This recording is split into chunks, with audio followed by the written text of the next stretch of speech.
Hi, I'm Sarah from The Upcoming. An absolute pleasure to be able to speak to you. How are you today? Okay. I'm great, thank you. Maybe you could just kick off with a brief introduction to I Love America for people who don't know anything about it. What can they expect? And what was the inspiration behind it? Why did you want to make this film? Well, first of all, I didn't want to make this film. This film was written inside me against my will.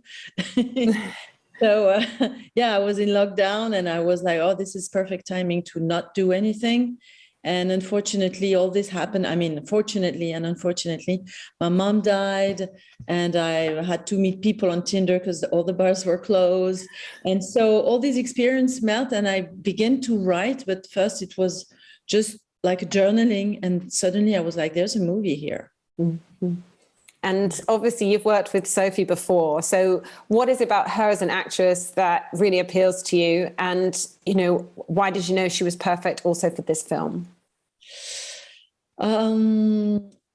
It's very comforting to work with the same actress because you're building a relationship. It's like family, it becomes family.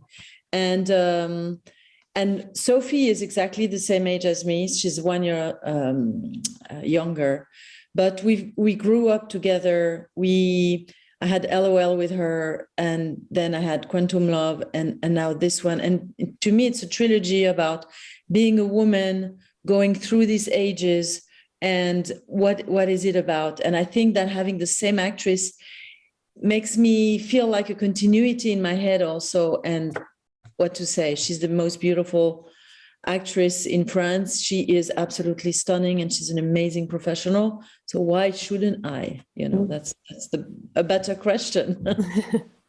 And it looks like you had a lot of fun making it, go in LA and, even from the opening scenes where she's in the costume and all this sort of thing. So what were some of the highlights, but maybe some of the challenges of shooting?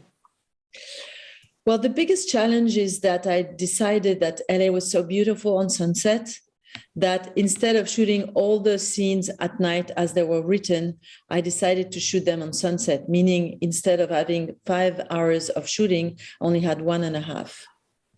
That was the biggest challenge because each time I was like, night or sunset? Oh, okay, let's go for sunset.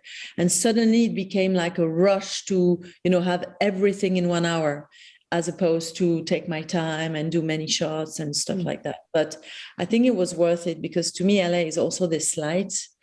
And, for me, making a movie is like, when an apple falls off the tree, this is when I make the movie. I'm not trying to make the apple fall the tree before it's ready. So it's always kind of easy, and when people trust me, give me so much chance to have the money, have the actors, have the crew, have everything, then, all this energy, it carries me and then I can do everything. Mm-hmm. And what do you think some of the takeaways from the film are? Because, you could argue that a lot of women perhaps feel that through relationships, they're also trying to find themselves. And actually, it's a process. So do you think there's something to be taken away from it in that sense? Well, each time I'm doing a movie is to help women fight against their two major enemies, which are guilt and doubt. Mm. And this is the reason why I'm doing movies, usually towards women, because I feel that so many of them lack of confidence. They think they're going to be loved for their physical appearance or for their body or for, stuff like that. When at the end of the day, it really is the non-guilt of being free of who you are and the non-doubting that you are someone to be loved. Mm-hmm. So this is really, and I wanted to explore in this movie, and that's the first time I'm doing it, that the way you can be loved is also the way you've been loved by your mom. And if by any chance you haven't been that much loved by your mom, there's always a way of forgiving her and forgiving yourself and giving you love to be able to receive love. Because being in love is quite easy. I mean, it's, you find someone and, oh, I love him, and that's fine. But it's receiving the love, like in a very deep way in your heart, feeling that you're worth the love that somebody's going to give you. Then it's the doubt, then it's the guilt, because maybe you haven't been loved enough. Mm-hmm. And what does it mean to you for your film to be, going on Amazon Prime, finding a worldwide audience? It feels like the tide's turned a bit in terms of having non-English language films on these kind of platforms for everyone to enjoy. And it also seems like there's a real appetite out there at the moment for these very female focused stories, which we also didn't have enough of previously.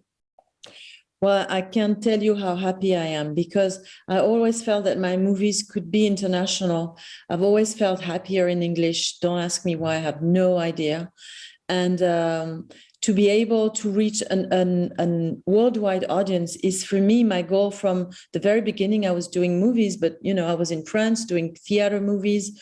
So usually they don't really travel, or if they travel, they're really niche, where nobody really goes in those theaters in other foreign countries.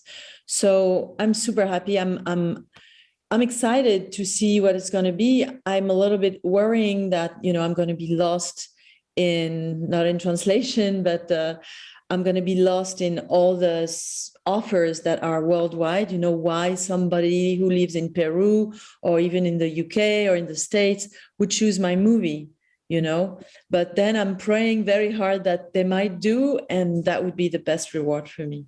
Mm. And do you already know what film you're going to work on next after this one? Have you got a further idea in mind that links to it, or you're going in a different direction? No, I have four projects, and I don't know which one is going to be the first one to erase, but I'm actually writing 2 scripts, having the sequel for LOL, that was my big success in France. And also I'm doing a movie about circumcision. Oh, wow. Masculine topic. Yeah, definitely different. Oh, well, it's been such a pleasure to speak to you. I'm out of time, but I can't wait for everyone else to be able to see I Love America on Amazon Prime. So thanks so much. Oh, thank you so much. Thank you. Bye-bye. Lovely to chat to you. Thanks. Bye.